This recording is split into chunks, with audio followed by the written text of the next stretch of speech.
இது மகிமை நேரம். மகிமை டிவி நேயர்களே, அன்புடன் வாழ்த்துகிறேன். மகிமை நேர நிகழ்ச்சியின் வாயிலாக உங்களை சந்திப்பதிலே மிகுந்த மகிழ்ச்சி அடைகிறேன். நாம் தொடர்ந்து நீதிமொழிகள் காட்டும் 7 நீதியின் பாதைகள் என்று சொல்லி தலைப்பின் கீழே தியானித்து வருகிறோம்.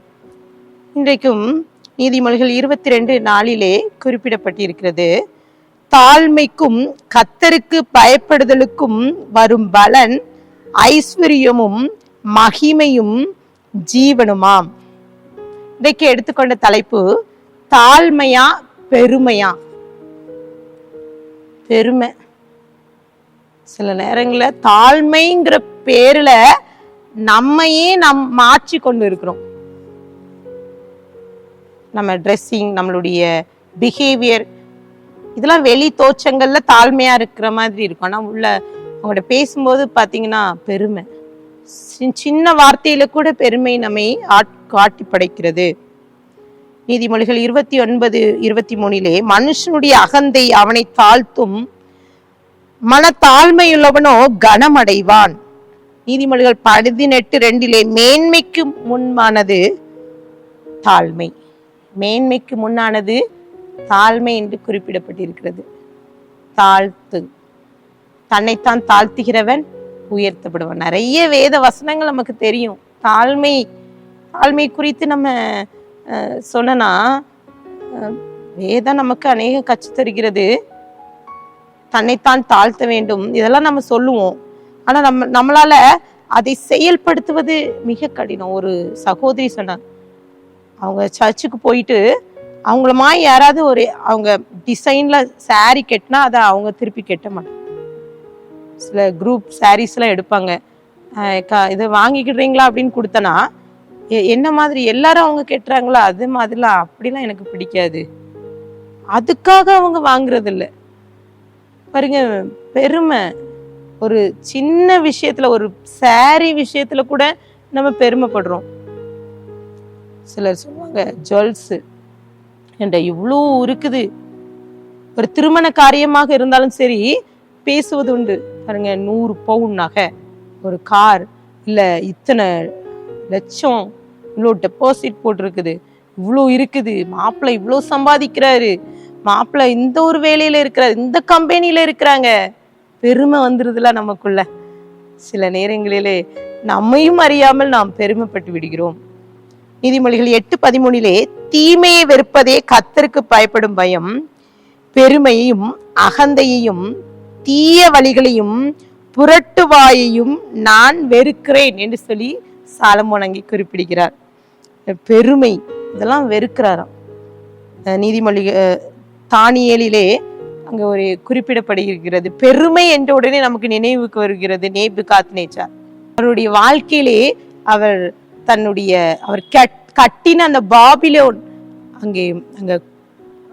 அதை குறித்து பெருமையாக பேசுகிறார்.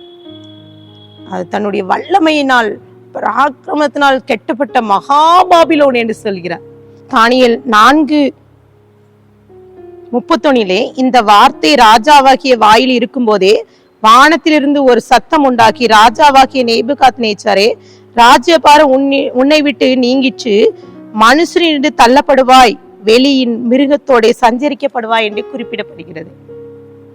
இங்கே தானியேல் அந்த அதிகாரத்தை நேபுகாத்நேச்சர் பெருமை அடைந்தவுடன் அவன் தள்ளப்படுகிறதை இங்கு குறிப்பிடப்படுகிறது. இன்னும் ஆதி ஆகமத்திலே ஒரு பகுதி குறிப்பிடப்படுகிறது. பார்த்தீங்கன்னா பாபேல் கோபுரம். இங்கே மனுஷர்கள் அவர்கள் கர்த்தருக்கு முன்பதாக அவர்கள் தன்னை மேன்மைப்படுத்த ஒரு பெரிய கோபுரத்தை கட்டுறாங்க. அங்க போடப்பட்டு இருக்கிறது. அவங்க என்ன செய்கிறாங்கன்னா 9 ஆதியாகமம் 11:9 பூமி எங்கும் வழங்கின பாசை கர்த்தர் அவ்விடத்தில் தாறுமாறாக்கினபடினார், அதன் பெயர் பாபேல் என்றப்பட்டது. கர்த்தர் அவர்களை அவ்விடத்திலிருந்து பூமியிலிருந்து சிதறி போக பண்ணினார். பெருமை, அந்த கோபுரத்தை கெட்டுவது நிமித்தம் அங்கே பெருமை வருகிறது. கர்த்தர் அதை சிதறடிக்க போக பண்ணினார். சில நேரங்களில் பெருமைப்படுறோம்ல, ஒரு வேலை கிடைத்தது நிமித்தம் சிலர் பார்த்தீங்கன்னா அவங்க சொல்லுவாங்க, நான் கவர்மெண்ட்ல வேலை பார்க்கேன், அது ஒரு பெருமை, எனக்கு பென்ஷன் இவ்வளோ வருது, எனக்கு அது. பாருங்க, வார்த்தை, சின்ன சின்ன வார்த்தையிலே நாம் பெருமைப்பட்டு விடுகிறோம். கர்த்தர் அதை எதிர்பார்க்கிறதே இல்லை. நம்மை தாழ்த்தும் போது கர்த்தர் நம்மை உயர்த்துகிறவர். அவை நம்ம சில சொல்லுவீங்க, சிலர் கார், ஒரு சின்னதா ஒரு கார் வாங்கியிருப்பாங்க, இந்த கால் தரையில நிற்காது. அவங்களுக்கு அவ்வளோ பெரிய வாழ்க்கை, பெரிய லைஃப் பண்ண மாதிரி எவ்வளோ சிலர் இதெல்லாம் பெருமையும் பட்டுடுவாங்க. ஒரு பக்கம் சாட்சின்னு சொல்லிடுவாங்க, கர்த்தர் எனக்கு இதெல்லாம் தந்தாருன்னு சொல்லுவாங்க. ஒரு பக்கம் அதை பெருமையாகவும் பேசுவாங்க. கர்த்தர் நம்மிடம் எதிர்பார்க்கிற ஒன்று தாழ்மை தான். கர்த்தர் தாழ்மை உள்ளவனுக்கு அவர் கிருபை அளிக்கிறார். தன்னைத்தான் தாழ்த்துகிறவன் உயர்த்தப்படுகிறார். இன்றைக்கு கர்த்தர்ட்ட ஒப்பு கொடுத்து ஜெபிக்கலாமா? அநேக காரியங்களை நம்ம கற்றுக்கொண்டோம். ஒவ்வொரு நாளும் 7 விதமான காரியம், ஞானமா, முட்டாள்தனமா, சோம்பலா, சுறுசுறுப்பா, மதுவா, தெளிவா, வாழ்வா, சாவா, கோபமா, சாபம், சாந்தமா, ஏழையா, செல்வமா, தாழ்மையா, பெருமையா என்று சொல்லிலாம் பார்த்தோம். இன்றைக்கும் கர்த்தர் நீதிமொழிகளை எடுத்து நீங்க வாசிங்க. நிறைய காரியங்களுக்கு இது மாத்திரமில்ல, நிறைய சம்பவங்கள் இருக்குது. இதெல்லாம் நம்ம வாசிக்கும் போது நம் வாழ்க்கையிலே நாம் எப்படி வாழ வேண்டும் என்பதை இந்த நீதிமொழிகள் நமக்கு கற்றுத்தருகிறது. கண்களை மூடி ஜெபிக்கலாமா? அன்பின் பரலோக தகப்பனை ஸ்தோத்திரிக்கிறோம். இன்றைக்கு எங்களோடு பேசியிருக்கீங்க. நாங்க எங்களை தாழ்த்திக்கிறோம், தரை மட்டும் தாழ்த்திக்கிறோம்ப்பா. உமக்கு முன்பதாக நாங்க நிற்க தகுதியே இல்லை. நீங்க எங்களை கிருபையாய் வழி நடத்திருக்கீங்க, அதற்காக நன்றி. இந்த வாரத்திலும் கூட 7 காரியத்தை நாங்கள் கற்றுக்கொண்டோம். எங்களுடைய வாழ்க்கையிலே இந்த வாழ்க்கை தத்துவத்தை நாங்கள் அதை சாலமோன் ராஜா எங்களுக்கு கொடுத்த அந்த நீதியின் மொழிகள் மூலமாக நாங்கள் கற்றுக்கொண்ட காரியங்கள் வாழ்க்கையிலே அனுதினம் நாங்கள் கடைபிடித்து அதை நாங்கள் எங்கள் வாழ்க்கையிலே பிரதிபலிக்க கிருபை தாங்க. நம்முடைய கரத்திலே கொடுக்கிறேன், தாழ்த்துகிற உண்மையாக்கிறேன், மீட்பர் மூலம் கேட்கிற பிதாவே, ஆமென்.